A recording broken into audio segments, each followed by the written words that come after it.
इस सरकार एनडीए सरकार, या मैं ये नहीं कह रहा कि एनडीए सरकार के आने के बाद सारे मुस्लिम पढ़ लिख ही गए। ओवैसी जो है हमेशा जो है मुस्लिमों की बात करते हैं। डर है उनको, क्योंकि आप देखिए हाल में किस तरह से शिफ्ट हुआ है। आज़ादी के बाद से हम देखते हैं कि जो मुस्लिम आबादी थी उसके जो लीडर्स होते थे वही जो कहते थे वो वही उनके फॉलोअर करते थे। नमस्कार, आप देख रहे हैं भारत एक्सप्रेस और मैं हूं आपके साथ आंचल मित्तल। जमीयत उलेमा ए हिंद के प्रमुख मौलाना महमूद मदनी का बयान कुछ दिनों पहले आया था, जहां पर उन्होंने जिहाद को लेकर कुछ बातें कही थी, जिसके बाद काफ़ी ज़्यादा विवाद देश भर में खड़ा हुआ था।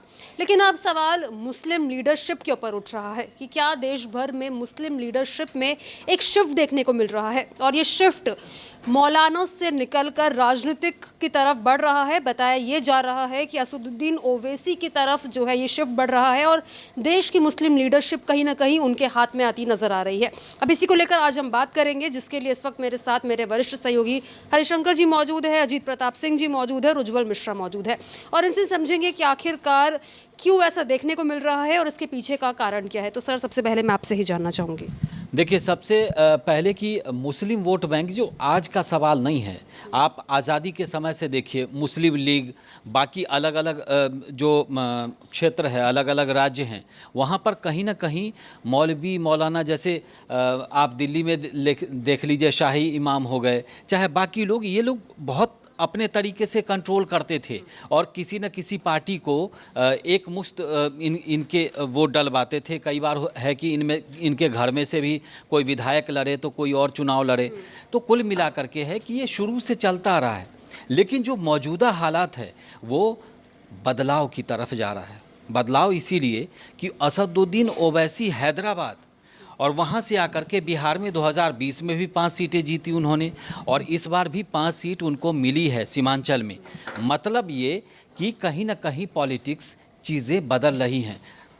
ओवैसी जो है हमेशा जो है मुस्लिमों की बात करते हैं और हर मंच पर करते हैं, चाहे लोकसभा हो, चाहे कोई भी मंच हो, जहां पर अगर मुस्लिमों की बात आती है तो वो आपको रिएक्शन देते, बाइट देते ज़रूर नज़र आएंगे। और देश का कोई मुस्लिम नेता बोले ना बोले, ओवैसी आपको बोलते दिखेंगे।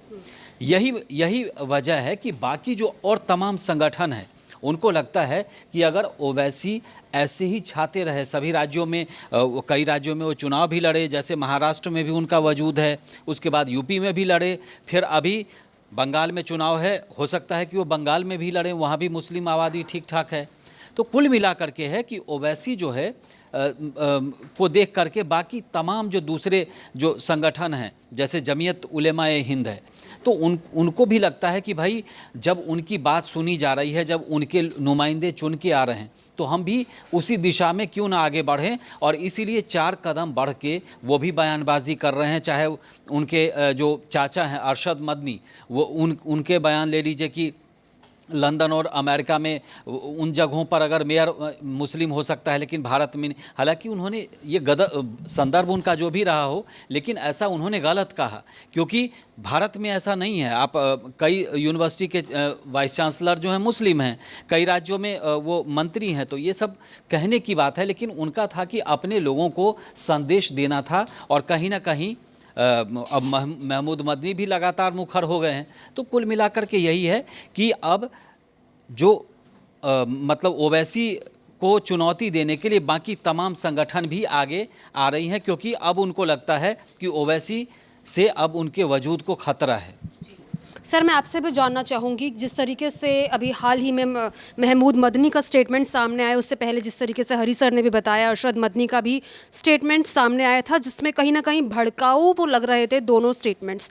अब आपको क्या लगता है, क्या इनके मन में ये डर है कि कहीं ओवैसी के पास ये सभी लीडरशिप ना चली जाए, इस वजह से ये बयान सामने आ रहे हैं? बिल्कुल बिल्कुल ये डर है उनको, क्योंकि आप देखिए हाल में किस तरह से शिफ्ट हुआ है। आज़ादी के बाद से हम देखते हैं कि जो मुस्लिम आबादी थी उसके जो लीडर्स होते थे वही जो कहते थे वो वही उनके फॉलोअर करते थे। चाहे वो जामा मस्जिद के इमाम हो, चाहे देवबंद का दारुल उलम हो, या फिर जमीयत, ये लोग अब अलग अलग हो गए हैं, लेकिन पहले एक ही हुआ करते थे। तो यही जो कहते थे वही मुस्लिम वोटर्स या वो चुनते थे। लेकिन हाल के दिनों में देखा गया कि ओवैसी न सिर्फ हैदराबाद से जीतते हैं, महाराष्ट्र में भी उनका एमपी एक 2019 में जीता था, अभी भी कुछ एमएलए हैं, हाल के बिहार चुनाव में भी उनके एमएलए जीते, वो गुजरात से भी चुनाव लड़ते हैं, यूपी से भी लड़ते हैं, अभी बंगाल में होने वाला है तो बंगाल में भी लड़ेंगे। मुस्लिम इशूज़ की बात करिए तो चाहे वो पार्लियामेंट हो चाहे जो मंच हो, ओवैसी ज़्यादा मुखर दिखते हैं, ना कि कोई रिलीजियस उनका लीडर। इसलिए ऐसा बिल्कुल ज़रूर है कि जो मुस्लिम लीडरशिप है वो शिफ्ट हो रही है।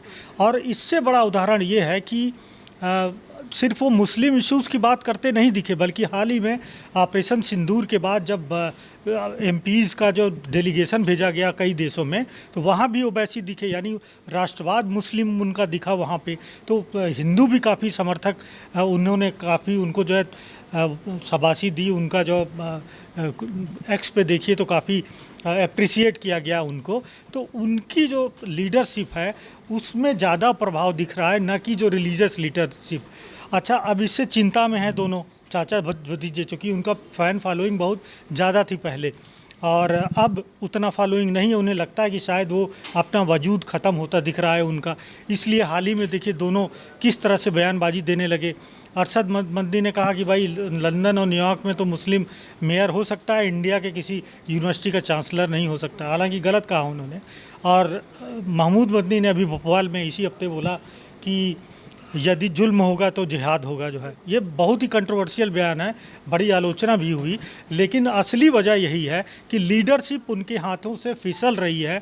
रिलीजियस जो नेता हैं, अब उनका प्रभाव मुस्लिम माइनॉरिटीज़ पे, जो कि भारत में लगभग 15% है, उस पर ख़त्म हो रहा है। इसीलिए ये सब बयान दे रहे हैं।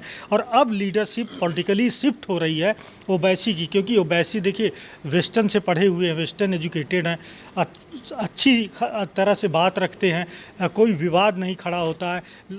पार्लियामेंट में हमने देखा जब भी उन्हें मौका मिला तो बहुत अच्छी तरीके से रेशनली बात करते हैं। तो ये शिफ्ट जो है बहुत पॉजिटिव भी है, क्योंकि रिलीजियस लोग जो है, मतलब आप ज़्यादातर 15% पॉपुलेशन है, ज़्यादातर मतलब गरीब हैं, पढ़े लिखे नहीं हैं, बेरोजगारी बहुत है वहाँ पे।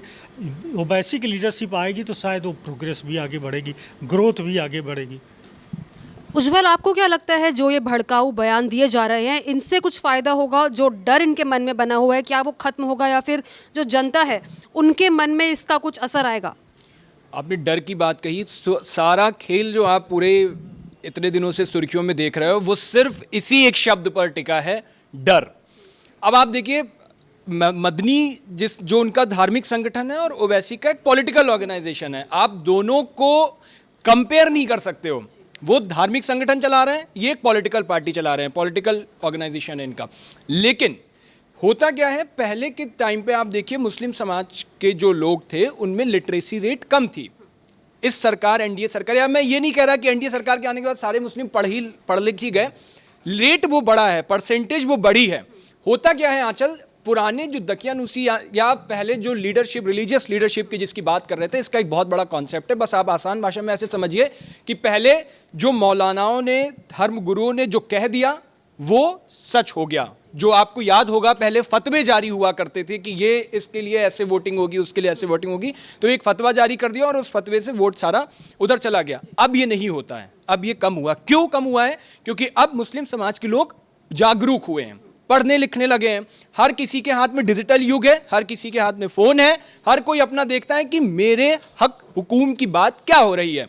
अब आप ये भी देखिए, ये भी एक सच्चाई है जिसको कहने में मैं गुरेज नहीं करता हूं कि पिछले कुछ वक्त से आपने देखा कि मुस्लिमों के इश्यूज़ को उठाने की जो बात है वो कम हो गई है। आपको वो नहीं दिख रहा होगा कि मुस्लिमों के हक हुकूम की बात कर रहा है कोई, उनके बीच से उठ करके खड़ा हो रहा है।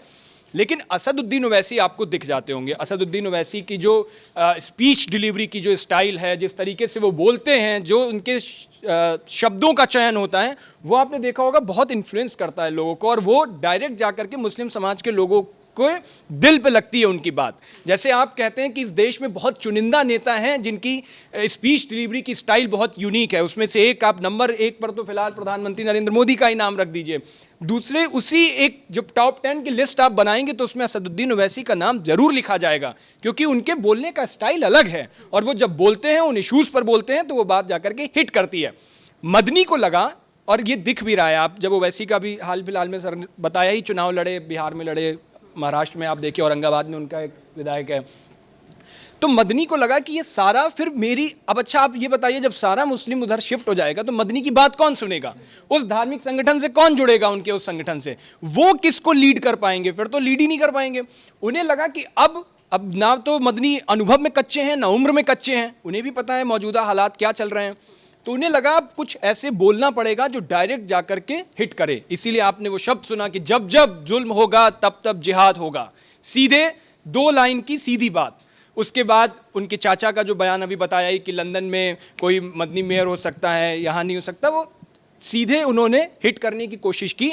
और ये लगा कि, और ये वही मदनी है जो आप देखिए, जब आपको याद होगा एक बार शायद पिछले साल की बात है, उससे पहले कि जब आरएसएस प्रमुख से मिलने के लिए मदनी गए हुए थे, उन्होंने CA/NRC की बात भी कही थी कि अगर सरकार चाहे इसको लागू करा सकती है, तमाम ऐसी बातें तब भी मदनी के लिए तमाम काफ़ी सारी बातें हुई। तब भी ये लगा, मुस्लिमों को ये लगा कि ये तो मेरे हक की बात ही नहीं हो रही है, मुझसे छिटक रहे हैं। और वैसे ही उस टाइम बहुत मुखर होकर के आप देखिए तब बात कर रहे थे। तो ये सारा खेल बस अपनी गैदरिंग का है कि किसके पास कितनी गैदरिंग कहाँ तक सिमटी रह जाए। और ये अगर बटी आंचल आप देखिए तो फिर वो वोट बैंक जो है वो भी बटेगा और ऐसे ही टकराव आपको दिखता रहेगा। इसीलिए मदनी को ये लगा, लेकिन मुझे लग रहा है इसका बहुत फर्क नहीं पड़ने वाला है, क्योंकि ओवैसी का जो इन्फ्लुएंस मुस्लिम समाज के लोगों पर है वो मदनी से काफ़ी ज़्यादा है। और ये दिख रहा है आपको, जब आप चुनाव देखेंगे, जब आप इसकी बात करेंगे, जब आप इसका डेटा निकालेंगे तो आपको साफ दिखेगा उसका, ओवैसी का प्रभाव ज़्यादा दिखता है उस समाज पे। तो कहीं ना कहीं देश में मुस्लिम लीडरशिप में एक शिफ्ट आता नजर आ रहा है, राजनीति की तरफ ये ज़्यादा पहुंच रहा है। अब इसको लेकर आपकी क्या राय है, कमेंट बॉक्स में ज़रूर शेयर करें।